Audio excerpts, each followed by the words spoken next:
La question suivante doit être posée par Antoine Paoli, donc pour le groupe Ondap Douman, et elle concerne le développement de la filière lauze en Corse. Merci, Monsieur le Président. Avant ma question, je voudrais dire juste deux petits mots. Donc, je voudrais vous faire remarquer que le mois dernier, donc, nous avions voté à l'unanimité une motion que j'avais déposée sur la réduction des déchets et notamment sur la réduction du papier. Donc, je peux constater qu'aujourd'hui, nous avons de nouveau de nombreux documents qui nous sont remis. Aucun ne sont imprimés en recto verso. Je sais que au niveau des déchets, les communautés de communes qui ont la compétence collecte sont souvent montrées du doigt, mais je me dis que quand même l'Assemblée de Corse devrait donner l'exemple. Et dans ce domaine-là, le chemin est encore long. Voilà, Tamanta Strada. Donc, pour en revenir à ma question, elle porte sur le développement de la filière lauze en Corse. Monsieur le Président du Conseil exécutif, au début du mois d'octobre, une émission était consacrée à la lauze et débutait avec cette question. Nos toits en lauze, tels que nous les connaissons, sont-ils voués à la disparition? En effet, la situation est critique sur ce secteur, tant au niveau des carrières qui assurent l'approvisionnement qu'au niveau de la formation qui permet la construction de toits en lauze. Aujourd'hui, il ne reste plus qu'une seule carrière de lauze en Corse, et cette dernière ne dispose plus que d'une durée d'exploitation de 10 ans. Nous sommes dans ce secteur sur un taux d'importation à 90%, alors que de nombreuses carrières potentielles existent en Corse. Cette raréfaction des carrières s'explique par la difficulté liée à l'ouverture de celles-ci, notamment sur l'accès au foncier, la constitution du dossier CPE et l'enquête publique. Concernant l'aspect formation, de nombreux couvreurs exercent actuellement sans formation, ce qui entraîne des malfaçons et une obligation de refaire un travail déjà facturé. Or, nous pourrions nous remédier à cela car l'association Promolose a déjà obtenu un accord du CFA pour mettre en place des formations liées à la lauze. Je voudrais en profiter pour féliciter l'association Promolose qui effectue un travail remarquable depuis de nombreuses années et saluer la présence parmi nous de M. Guillemin, technicien de cette association. Comme vous pouvez le constater, nous avons en Corse toutes les compétences nécessaires afin de développer la filière lauze. Cependant, celle-ci est toujours au point mort. Afin de faire évoluer ce dossier, j'avais d'ailleurs déposé une motion avec demande d'examen prioritaire lors de la session des 30 et 31 mai 2018. L'examen prioritaire n'avait pas été retenu et cette dernière avait été renvoyée en commission. Dans l'impossibilité de venir la défendre à la commission du développement du 19 juin 2018, elle a été une nouvelle fois renvoyée devant la commission du développement qui s'est tenue le 17 juillet 2018. Lors de cette réunion, il a été décidé que cette motion nécessitait une étude approfondie par les services. Cela fait maintenant plus d'un an, et ni la motion ni un rapport sur la lauze nous ont été présentés.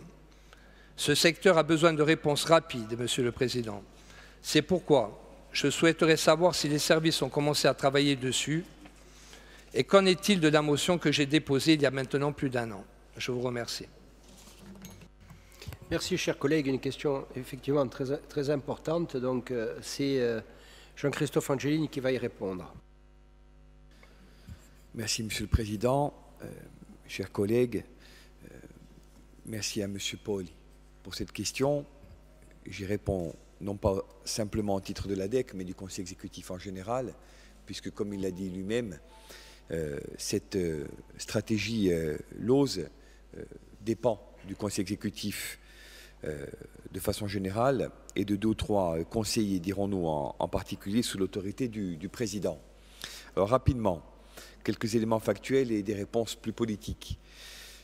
La demande de structuration de la filière lauze en Corse s'appuie malheureusement à ce jour sur une étude qui a été réalisée par l'ADEC en 2006.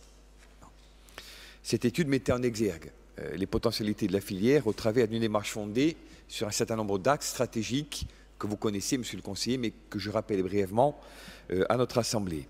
Structuration, formation, labellisation, promotion, réouverture et soutien. Structuration de l'ensemble de la filière, ce qui n'est pas le cas aujourd'hui. le seul interlocuteur, et bien heureusement, étant, et vous l'avez dit, la structure associative Promolose, à laquelle nous voulons aussi, rejoignant le vôtre propre, rendre hommage, et notamment bien sûr à M. Guillaumin, dont nous connaissons tous l'implication, le degré d'engagement et la densité, je dirais, sur ce plan-là. Il serait pour nous opportun, et je pense que Promolose et l'ensemble des acteurs en seraient d'accord, de fédérer l'ensemble des valeurs et des intervenants de la chaîne dans le cadre, pourquoi pas, d'une structure professionnelle, type syndicat ou fédération, on en reparlera. Deuxièmement, formation, en lien notamment avec les services pilotés par Josefa Giacometti, découvreurs et des nouveaux entrants, au travers de formations de perfectionnement, donc dans le cadre de chantiers pilotes ou de la mise en place d'un CAP auquel nous travaillons de manière précise, couverture classique. Labellisation, on n'en parlait pas plus tard qu'hier avec Jean Biancouche qui connaît bien le sujet et qui a réuni les acteurs de manière assez large à Coutts ces dernières semaines. Il s'agit, sur le modèle de ce qui a été fait dans d'autres secteurs, eh bien, de labelliser le métier au travers, pourquoi pas, d'une charte professionnelle des savoir-faire. Promotion, bien sûr, des métiers de couvreurs et de cliveurs. Réouverture, non pas simplement de grandes carrières, mais également de micro-carrières, afin de privilégier un approvisionnement qui soit local. Et enfin, soutien de la demande au travers d'une intervention publique qui serait, bien sûr, technique et ou de nature financière. Pour faire suite à votre demande précise et au dépôt de votre motion qui nous a permis aussi d'éclairer d'un jour nouveau la problématique déjà ancienne de la filière Lose. En 2018, donc, les professionnels du secteur déjà avaient commencé à se rapprocher de la Chambre des métiers et de l'artisanat de Corse, dite donc régionale ou territoriale, pour relancer une action de développement de filière. Des propositions ont été élaborées et présentées à l'ADEC. Avant toute instruction nouvelle et administrative, il a été souhaité par l'ensemble du Conseil exécutif que les données de 2006 puissent être actualisées et que nous puissions disposer d'une vision à jour des enjeux et du poids potentiel et réel de la filière. L'actualisation de l'étude, monsieur le conseiller, et des données nous a enfin été adressée le mois dernier. Aujourd'hui, il convient donc de manière très opérationnelle que nous nous positionnions ensemble sur un éventuel plan pluriannuel de relance sectorielle. C'est clairement notre souhait, notre volonté politique. Celui-ci ne pourra s'appuyer d'une part que sur une profession structurée qui souhaiterait donc se fédérer au travers de l'ensemble de ces acteurs et d'autre part sur un projet commun qui intégrerait l'ensemble des composants de la filière depuis l'approvisionnement jusqu'à la pose ultime. Une réunion à cet effet est prévue le 4 novembre prochain entre les services de l'ADEC, Promolose et la CRMA, avec bien sûr l'ensemble des services et directions concernés au sein de la collectivité.